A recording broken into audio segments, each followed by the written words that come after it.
এই মায়ের জমি বেচে দিয়েছে, বলেছে ইনি মারা গেছেন। ছি মমতা, ছি ছি ছি মমতা, ছি ছি।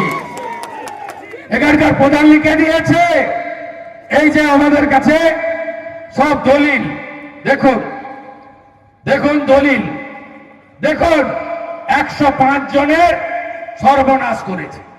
আমি এই কেসটার দায়িত্ব নিলাম, আমি বুঝিয়ে দেব, আমি বুঝিয়ে দেব। এই চোরদেরকে এই জন্য সভা আটকাতে গেছিল পুলিশ, পারমিশন দেয়নি, হাইকোর্ট নিয়ে সভা। আরো আসবো, আবার হাইকোর্টে দরকার হলে যাব। আর ভোট ঘোষণার পরে যে আইসি, যে এসপি বিজেপির সভা আটকেছেন, তিনি থাকেন কি করে, সেই হিসাব হবে, সেই হিসাব হবে, সেই হিসাব হবে। শুনে রাখুন, কান খুলে। মমতাকে হারিয়েছি নন্দীগ্রামে, এবার হারাবো ভবানীপুরে। আপনারা মমতাকে প্রাক্তন মুখ্যমন্ত্রী করবেন, করবেন তো, করবেন তো?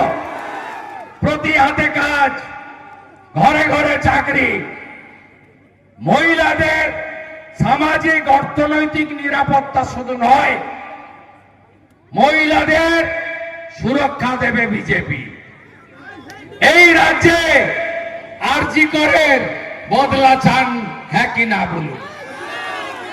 অভয়ার মৃত্যু নারায়ণী আপনাকে, রামপুরহাটে আদিবাসী বাচ্চা ধর্ষণ করে খুন করেছে, তার বিচার হয়নি। উড়িষ্যার বালাসরের একটি বোন, একটি কন্যা 80 লাখ টাকা দিয়ে দুর্গাপুর আইকিউ সিটিতে ডাক্তারি পড়ছিল, গ্যাং রেপ করলো জিহাদিরা।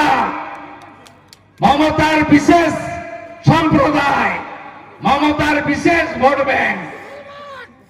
আজকে বালাসোর থেকে তার বাবা গেল, মেয়েটাকে নিল, বলল এই রাজ্য কোন মেয়ের জন্য নিরাপদ নয়, আমি একে উড়িষ্যায় নিয়ে চলে গেলাম।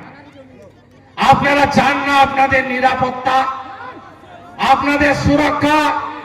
বিজেপিকে আনবেন, বিজেপিকে আনুন। যোগী আদিত্যনাথ পথ দেখিয়েছে, উত্তরপ্রদেশের মুখ্যমন্ত্রী। ধর্ষকদের সকালে নেব, বিকালে খরচ করে দেব, জেলেও পাঠাবো না, কোর্টেও পাঠাবো না।